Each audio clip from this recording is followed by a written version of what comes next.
bonjour à tous, bienvenue dans cette 14e étude de l'évangile de Matthieu, 14e étude qui nous fait rentrer dans le chapitre 4 de l'évangile de Matthieu. Ce chapitre 4 montre un plan en 3 grandes parties, la triple tentation dans le désert, l'appel des premiers apôtres et le début du ministère de Jésus-Christ. Dans notre étude numéro 14, on va se pencher sur les versets 1 à 4 de l'évangile de Matthieu. Donc on est dans la première grande partie qui concerne l'enseignement spirituel des 3 tentations dans le désert. Et dans cette étude, on va se pencher sur la signification spirituelle de la première tentation. Et l'on verra que le diable n'est pas forcément celui que l'on croit. Rappelons que Matthieu adresse son évangile à des croyants qui connaissent les coutumes juives et que son but est de montrer que Jésus est le Christ, le Messie annoncé par les prophéties. Il est certainement l'évangéliste qui fait le mieux comprendre que le Nouveau Testament est éclairé par l'Ancien Testament, lequel ne se comprend qu'à la lumière du Nouveau Testament. Commençons par lire les versets 1 à 4 du chapitre 4 de l'évangile de Matthieu. Alors Jésus fut emmené par l'Esprit dans le désert pour être tenté par le diable. Après avoir jeûné 40 jours et 40 nuits, il eut faim. Le tentateur, s'étant approché, lui dit « Si tu es fils de Dieu, ordonne que ces pierres deviennent des pains. » Jésus répondit « Il est écrit, l'homme ne vivra pas de pain seulement, mais de toute parole qui sort de la bouche de Dieu. » Relisons le verset 1. Alors Jésus fut emmené par l'Esprit dans le désert pour être tenté par le diable. Alors, c'est tot en grec qui signifie alors à cet instant. Cet adverbe reprend ce qui est juste avant. Qu'est-ce qui s'est passé avant ? Avant, c'est le baptême de Jésus-Christ, c'est-à-dire sa sacrificature qui marque le début de son ministère. Après avoir été immergé dans l'eau du Jourdain par Jean, qui a transmis la sacrificature à Jésus afin qu'il devienne le souverain sacrificateur, on a déjà expliqué tout ça lors des études précédentes. Après avoir été inondé par l'amour du Père qui a reconnu le Fils, alors Jésus Christ est emmené dans le désert par l'Esprit. Fut emmené, c'est anekté dans le texte en grec. Il s'agit de la conjugaison du verbe anago à la troisième personne de l'aoriste et à la voix moyenne. Cette conjugaison montre que Jésus subit l'action et la voix moyenne fait toujours intervenir l'Esprit de Dieu. Le verbe anago signifie conduire, emmener ailleurs, amener. Ainsi, l'Esprit conduit Jésus ailleurs, c'est-à-dire, dans le texte, ailleurs, c'est le désert. Donc c'est l'Esprit qui conduit Jésus après qu'il a été baptisé, après qu'il a été inondé par l'amour du Père.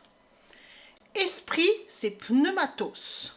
Il s'agit de la pneuma, donc de l'Esprit de Dieu.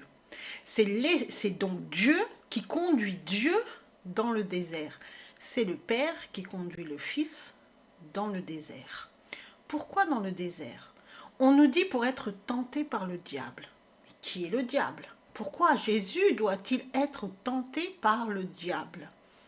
Le désert, c'est Érémon. Il s'agit du mot Érémos, le même mot utilisé en Matthieu 3.1 quand il est dit « En ce temps-là parut Jean-Baptiste prêchant dans le désert de Judée » et en Matthieu 3.3 quand il est écrit « Jean est celui qui avait été annoncé par Ésaïe le prophète lorsqu'il dit « C'est ici la voix de celui qui crie ». Dans le désert, préparer le chemin du Seigneur, aplanissez ses sentiers. On avait vu spécifiquement ce mot lors de ces études de ces versets 1 et 3 de l'évangile de Matthieu, le chapitre 3 de l'évangile de Matthieu. Le désert, c'est le lieu où l'on se met à l'écoute de Dieu. Le lieu où, dans la solitude, on écoute Dieu et on se laisse instruire par Dieu. C'est dans le désert, c'est-à-dire dans la solitude. Ce n'est pas un lieu spécifique, ce n'est pas le désert du Sahara par exemple. C'est là où on se met à part, seul, dans la solitude, pour se mettre à l'écoute de Dieu, loin des bruits du monde. Et alors, Dieu nous parle d'esprit à esprit. Il parle à notre esprit. C'est dans le silence que Dieu nous parle et qu'il nous prépare. Jésus-Christ a été mené dans le désert littéralement. Il a été mené loin de la foule pour se mettre à l'écoute du Père, afin de préparer son ministère. Et la première préparation qu'il reçoit, c'est celle de subir la tentation. Jésus-Christ n'était pas forcément dans le désert. Il a été mené dans un endroit où il a pu se mettre à l'écoute de Dieu, un endroit seul, où il a pu se mettre à l'écoute de Dieu, à l'écoute de l'Esprit de Dieu dans la solitude afin de recevoir ses instructions. Souvent, d'ailleurs, Jésus s'isolait pour parler avec le Père et recevoir ses instructions, il y a ainsi planifié ses déplacements. Alors Jésus savait où aller, avec qui parler, quoi dire. Dieu le Père donnait le plan, Jésus-Christ accomplissait le plan. Pour être tenté, peirastenei, il s'agit de la conjugaison du verbe peirazo qui signifie essayer si une chose peut être faite. Tenter, s'efforcer, essayer, éprouver, solliciter à pécher, éprouver malicieusement. Ce verbe est aussi utilisé lorsque les hommes veulent tenter Dieu par une conduite impie pour éprouver la justice et la patience de Dieu. Donc, l'Esprit de Dieu emmène Jésus dans un lieu seul afin que Jésus soit éprouvé, tenté par le diable. Et c'est là qu'on arrive au mot diable. Diabolou, dans le texte en grec, il s'agit de l'adjectif diabolos, qui signifie littéralement celui qui désunit, qui inspire la haine, celui qui dénigre, la médisance, la calomnie, et il est aussi utilisé, ce mot, pour désigner un homme médisant ou un calomniateur. Cet adjectif diabolos, et c'est là où il faut être attentif, découle du verbe diabalo, un verbe qui était déjà utilisé par les philosophes grecs 600 ans avant que soient écrits les évangiles. Et donc ce mot-là, il a été christianisé et associé à tort à Satan. Et c'est devenu le diable. Or, le diabolos n'est pas Satan. N'est pas Satan. Ce mot-là, il a déjà été utilisé par les Grecs, par les philosophes grecs, bien avant le christianisme. Donc ce n'est pas Satan. En réalité, le diable désigne quoi? Nos pulsions, nos émotions, nos pensées mauvaises. C'est ce que j'ai appelé l'ego, celui qui est dans la chair et qui enflamme les pulsions. C'est ce que certains ont appelé le fort intérieur, ce qui est dans la nature de l'homme, ces pulsions les plus primitives attachées à l'âme. Le diable ou l'ego, c'est notre ennemi. Satan est l'ennemi de Dieu, le diable est notre ennemi puisque ce diable-là, cet ego, fait naître en nous des pensées mauvaises qui nous éloignent de Dieu. Et bien sûr, ce diable sert les intérêts de Satan. Et l'on verra pourquoi et comment lorsqu'on va étudier la troisième tentation. Comment il sert les intérêts de Satan. Nous n'avons pas à lutter contre Satan, mais contre notre ego qui fait naître en nous, dans notre mental, des mauvaises pensées. Nous avons à lutter contre nos mauvaises pensées, nos mauvais penchants. Et si nous faisons cela, alors Satan ne peut pas nous approcher puisqu'on est avec Dieu et donc il n'a aucun moyen pour nous approcher parce que l'ego, lui, c'est lui qui ouvre les portes à Satan. Mais si nous, on combat nos mauvaises pensées, c'est notre combat intérieur que chacun doit mener, Satan ne peut rien faire. Donc, Jésus est emmené dans la solitude pour être tenté par sa nature humaine. Jésus a-t-il un ego? Non, puisqu'il a été conçu sans la morsure du péché originel, car l'ego est la bouffée orgueilleuse qui est apparue du péché originel, la conséquence du péché originel, l'héritage du péché originel. Mais Jésus, parfaitement homme, doit comprendre comment l'ego agit sur la nature humaine. Il doit apprendre à maîtriser sa nature humaine. Et donc, il doit connaître comment l'ego agit sur l'homme afin de montrer comment le maîtriser. Et l'on verra que cette nature humaine qui contient l'ego tente toujours par la chair et l'orgueil. L'ego est dans la chair et donc il va se servir des désirs de la chair comme d'un levier pour s'exprimer. Il va attiser et constamment tourner notre attention vers les désirs de la chair, donc vers le visible et donc attiser la convoitise. Maintenant que l'on sait cela, l'expression avoir le diable au corps prend tout son sens. Maintenant qu'on a bien compris qui est le diable, donc le diabolos, donc c'est le mal qui est en nous, c'est la bouffée orgueilleuse, c'est l'ego. On va continuer notre étude par la lecture du verset 2. Après avoir jeûné 40 jours et 40 nuits, il eut faim. Ici, si on lit la traduction, et celle-ci c'est celle de Louis II, on comprend comme ça par une lecture que Jésus a jeûné pendant 40 jours et 40 nuits dans le désert, si on reprend le verset au-dessus. Donc c'est énorme parce qu'il faut quand même se dire que si on prend littéralement tel qu'on nous le fait penser, Jésus est dans le désert, donc dans le désert il fait chaud, il y a le soleil, donc toute la journée il jeûne, donc il ne mange pas. Bon là il n'est pas précisé s'il ne boit pas. On sait plus ou moins qu'un homme normalement constitué peut survivre sans manger 1 à 2 mois s'il boit. Là, il n'est pas précisé s'il ne boit pas, on dit juste qu'il a jeûné. Donc jeûner, on peut supposer, est-ce qu'il boit? On ne sait pas. Mais c'est quand même énorme. Et c'est énorme. Et bien sûr, il a faim, ce qui est logique. Il est dans le désert, ce qu'on comprend d'après la lecture, alors que non, pas du tout, il est dans un lieu solitaire. Il n'a pas mangé pendant 40 jours et 40 nuits, forcément il a faim, c'est logique.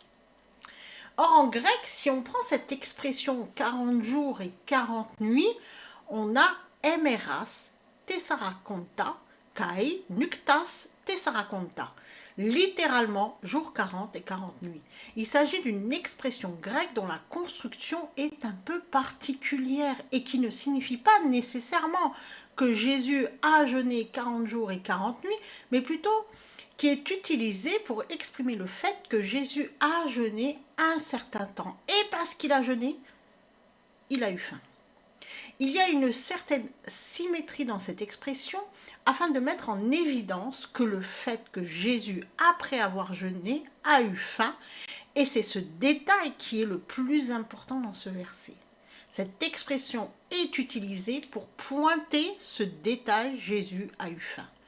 Jésus a eu faim, bien sûr, parce qu'il est homme, parfaitement homme, et que bien sûr, tout homme qui ne mange pas, au bout d'un certain temps, on ne sait pas combien de temps là pour Jésus, au bout d'un certain temps, il commence à ressentir la faim, c'est logique. Souvent, les théologiens s'attardent sur ces 40 jours et 40 nuits et mettent en relation ce fait avec le peuple hébreu qui était resté 40 ans dans le désert. Donc ils font un lien, un pont.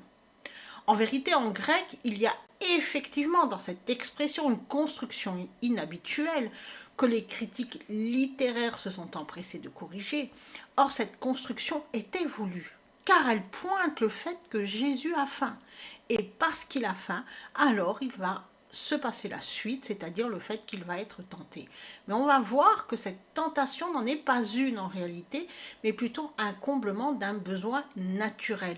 Et le fait que certains théologiens ont fait le pont avec cette errance des Hébreux dans le désert pendant 40 ans, ils sont parti dans une mauvaise direction parce que c'est pas du tout ce que le texte nous dit.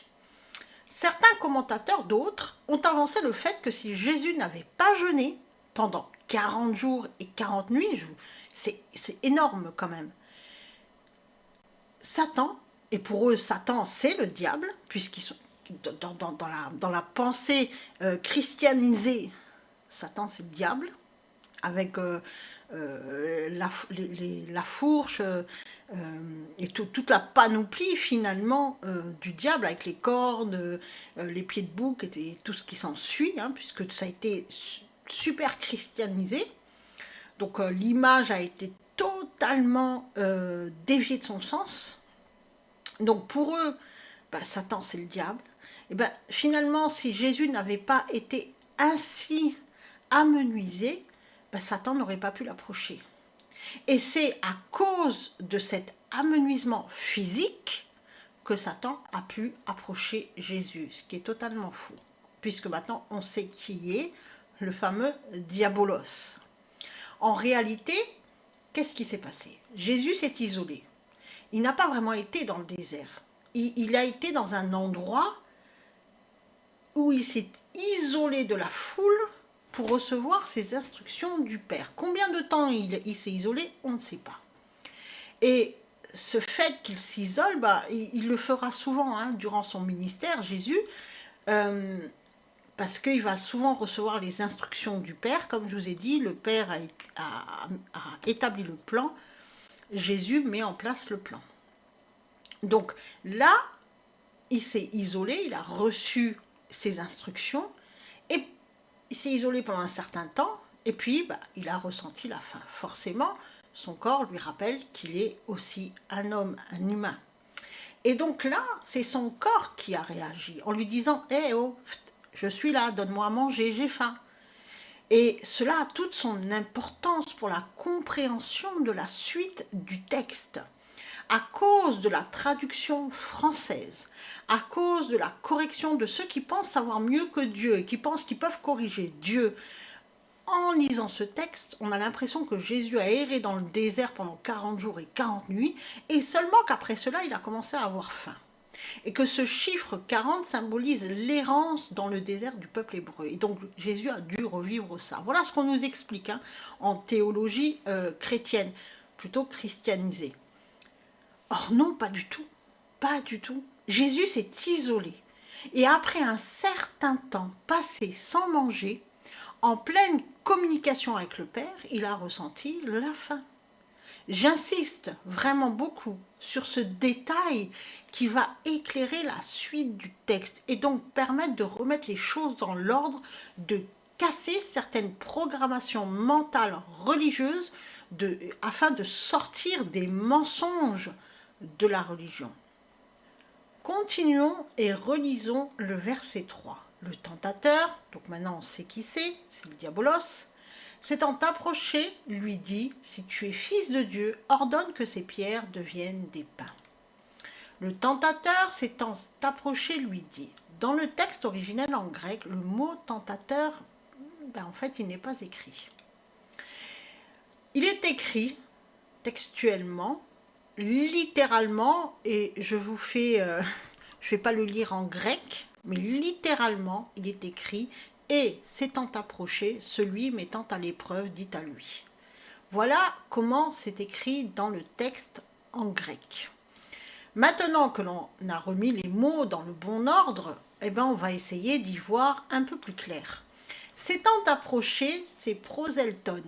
Il s'agit du verbe proserchoma et conjugué à l'aoriste de la troisième personne du singulier et à la voix active. La voix active signifie que c'est le sujet du verbe qui effectue l'action.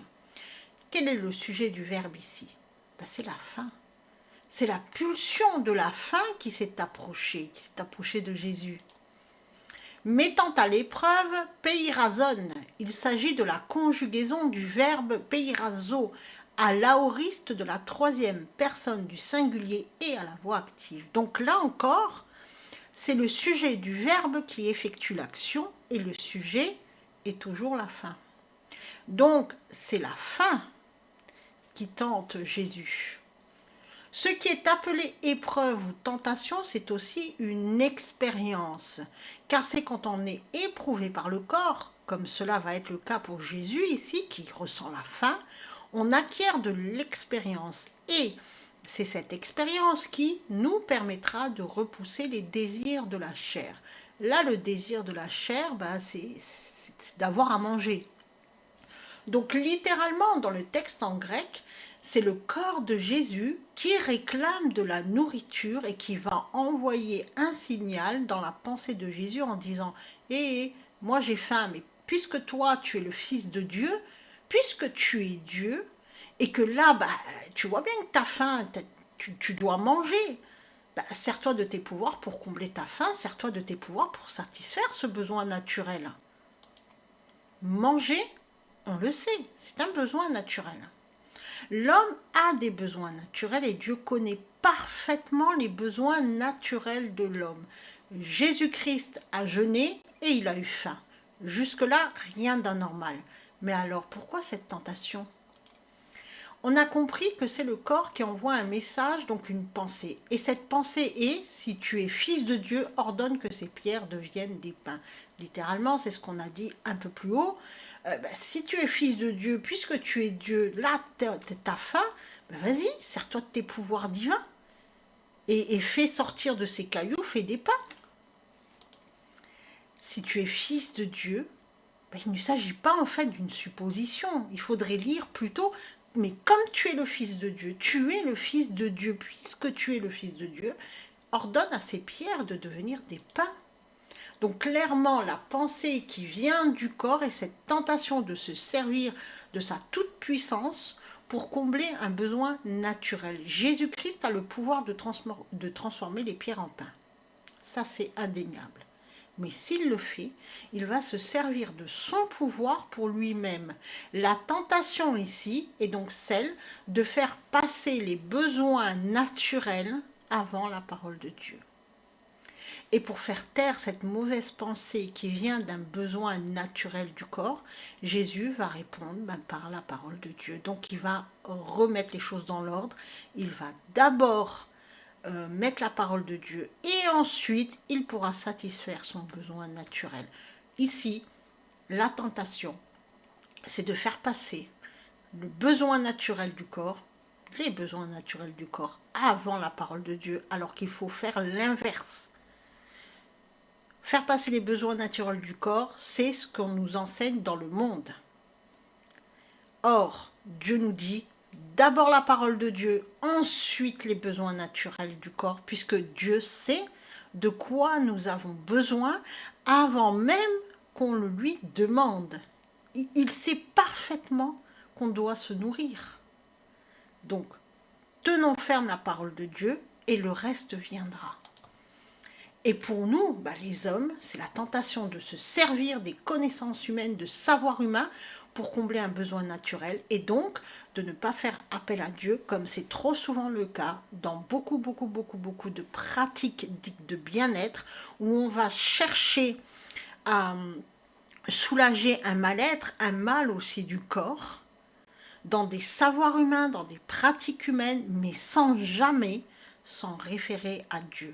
Dieu nous dit d'abord ma parole, tiens ferme ma parole et tout le reste viendra, dont le comblement de toutes, de nos besoins naturels, la guérison, la délivrance, etc.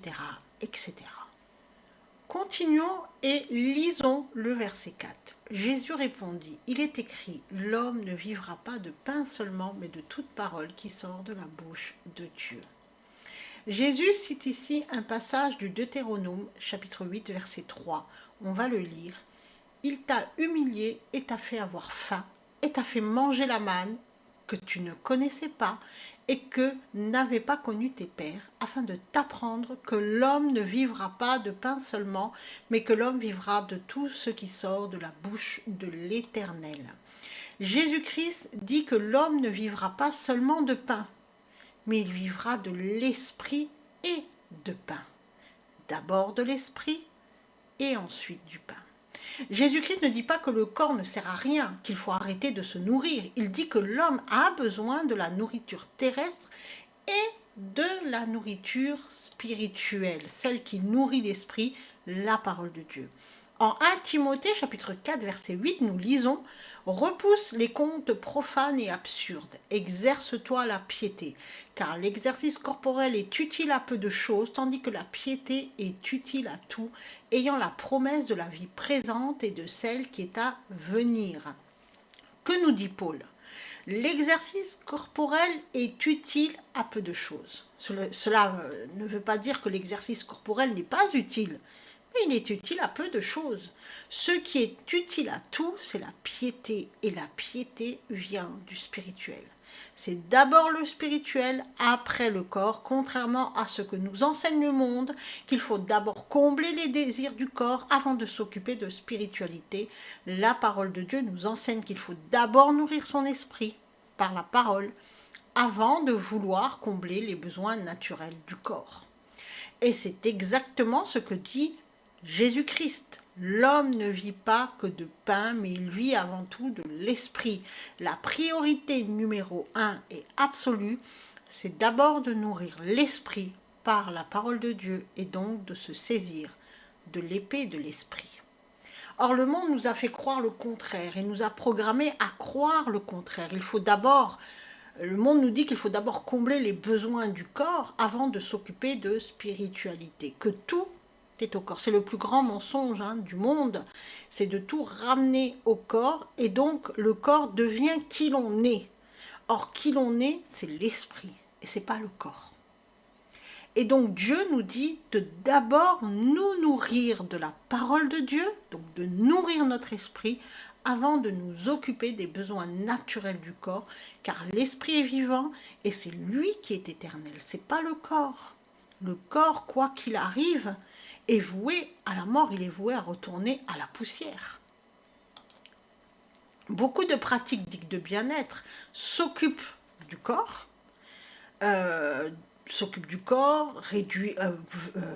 font la promesse de réduire les douleurs, de réduire le stress, mais en fait sans jamais s'occuper du spirituel. Alors que Dieu nous dit d'abord de nous occuper du spirituel, de revenir à la vie de l'esprit, puisque c'est l'esprit là qui est concerné, c'est la nouvelle naissance finalement, de revenir à la vie de l'esprit avant de nous occuper du corps avec Dieu. Car si l'on revient à la vie de l'esprit, si l'on renaît à la vie, alors avec Dieu, on va pouvoir rétablir le corps, c'est-à-dire remettre en ordre tout ce qui est en désordre et là aussi s'occuper du mal-être, du stress, des angoisses, de l'anxiété, de la maladie, etc. Puisque tout ça, ce sont des désordres qui viennent parce que l'esprit, lui, il est étouffé. Il est étouffé par qui ? Par l'ego. Ainsi, cette première tentation, c'est celle de croire qu'il faut d'abord s'occuper du corps, s'occuper de tout ce qui est terrestre, de combler nos besoins naturels, se remplir de biens matériels avant de s'occuper du spirituel. Ça ne veut pas dire qu'on ne peut pas avoir des biens matériels. Ça veut dire qu'il faut manger, mais d'abord il faut s'occuper du spirituel. Cette première tentation, c'est de faire passer finalement ses besoins naturels avant la parole de Dieu. D'abord l'esprit, après le corps. D'abord, il faut nourrir l'esprit par la parole de Dieu avant de nourrir le corps. Et cela rejoint cette parole de Jésus-Christ qu'on peut lire en Matthieu chapitre 6 versets 24 à 34. Là, c'est Jésus qui parle. Nul ne peut servir deux maîtres, car ou il haïra l'un et aimera l'autre, ou il s'attachera à l'un et méprisera l'autre. Vous ne pouvez servir Dieu et Mammon. C'est pourquoi je vous dis, ne vous inquiétez pas pour votre vie de ce que vous mangerez, ni pour votre corps de quoi vous serez vêtus. La vie n'est-elle pas plus que la nourriture, et le corps plus que le vêtement ? Regardez les oiseaux du ciel. Ils ne sèment ni ne moissonnent, et ils n'amassent rien dans des greniers. Et votre Père céleste les nourrit. Ne valez-vous pas beaucoup plus qu'eux ? Qui de vous, par ses inquiétudes, peut ajouter une coudée à la durée de sa vie? Et pourquoi vous inquiétez au sujet du vêtement? Considérez comment croissent les lys des champs. Ils ne travaillent ni ne filent. Cependant, je vous dis que Salomon, même dans toute sa gloire, n'a pas été vêtu comme l'un d'eux. Si Dieu revêt ainsi l'herbe des champs qui existe aujourd'hui et qui demain sera jetée au four, ne vous vêtira-t-il pas à plus forte raison, gens de peu de foi? Ne vous inquiétez donc point et ne dites pas que mangerons-nous, que boirons-nous, de quoi serons-nous vêtus, car toutes ces choses, ce sont les païens qui les recherchent. Votre Père céleste sait que vous en avez besoin. Cherchez premièrement le royaume et la justice de Dieu, et toutes ces choses vous seront données par-dessus. Ne vous inquiétez donc pas du lendemain, car le lendemain aura soin de lui-même. À chaque jour suffit sa peine. Donc Mammon, pour l'explication, c'est l'esprit de l'argent qui crée l'injustice. Et c'est là où c'est très important. On peut avoir de l'argent, mais il ne faut pas que cet argent crée l'injustice. Tant que l'argent reste un outil de transaction, c'est OK. Mais du moment que ça commence à créer de l'injustice, c'est non. On ne peut pas servir Dieu et être attaché aux biens matériels et à l'argent pour combler son désir orgueilleux de l'avoir avant l'être. Ça ne veut pas dire qu'on ne peut pas avoir des biens matériels. Ça ne veut pas dire qu'on ne peut pas tenir un commerce. Ça veut tout simplement dire qu'il ne faut pas se servir de ça pour combler son désir orgueilleux de se croire au-dessus de l'autre, par la façon dont on s'habille, par la façon dont on a tous ces biens matériels. Donc, c'est ce désir orgueilleux de l'avoir avant l'être. D'accord? C'est très important. Ça ne veut pas dire qu'on ne peut pas avoir une voiture. Et si l'on aime les grosses voitures, ça ne veut pas dire qu'on ne peut pas avoir une grosse voiture, mais si cette grosse voiture nous sert pour se montrer et dire aux autres, voyez, moi j'ai réussi dans la vie, voyez avec quoi je roule, etc., ça c'est combler son désir orgueilleux, c'est pas bon. Et c'est ça la première tentation. Et le corps, la chair, nous tente continuellement dans ce sens avec la pensée qu'il faut aimer. Plus l'avoir, plus qu'il se montre. L'avoir, c'est ce qui se montre. C'est le visible. C'est le fait qu'on porte des vêtements de marque, de grands couturiers. C'est l'avoir. Donc du coup, on se différencie des autres en disant « mais moi je suis mieux, puisque moi j'ai mieux réussi, puisque moi… » et ainsi de suite. Donc c'est l'avoir avant l'être. Alors que nous, on n'est pas le corps. On est l'esprit. L'être, c'est l'esprit. On n'est pas le corps, on n'est pas notre corps. Notre corps, c'est une enveloppe, mais elle ne va pas nous comment dire, c'est pas le plus important. Le plus important, c'est l'esprit, puisque c'est l'esprit qui définit qui nous sommes en réalité. Et donc, s'inquiéter de l'avoir, ça ne sert à rien. S'inquiéter pour sa santé, ses vêtements, ses biens matériels, pour tout ça, son apparence physique, ça ne sert à rien. Ça ne sert à rien. Parce que c'est Dieu qui pourvoit. On a beau s'inquiéter et se dire « Ouh là là, je vais faire ci, je vais faire ça ». Si Dieu a décidé que demain, il nous appelle à lui, on va décéder, point barre. Et on aura eu beau s'inquiéter. Jésus-Christ nous dit de d'abord rechercher le royaume des cieux, de rechercher la justesse de Dieu. C'est pareil, quand on tient par exemple un commerce, bien sûr, on peut faire commerce. Mais si on fait commerce en étant injuste avec les autres, c'est-à-dire en faisant payer par exemple un produit plus que ce qu'il coûte en réalité, ou alors en payant mal les ouvriers, ou alors ça c'est de l'injustice, c'est Mammon, c'est l'esprit de l'argent qui crée l'injustice. Mais si on fait un commerce et que on est dans la justice, dans la justesse, il n'y a pas de problème avec ça. Et donc, il faut d'abord rechercher la justesse de Dieu, pas tout le temps chercher à arnaquer l'autre et à se dire « Ouais, bah c'est bon, je vais m'enrichir. » Non, non. Parce que Dieu va pouvoir à tous nos besoins. On n'a pas besoin de plus. Or, l'homme recherche toujours le plus pour essayer d'avoir du pouvoir. À ça, l'homme, il aime le pouvoir. Et de se montrer plus que les autres. Ça, c'est l'attitude de celui qui est dans l'avoir plus que dans l'être.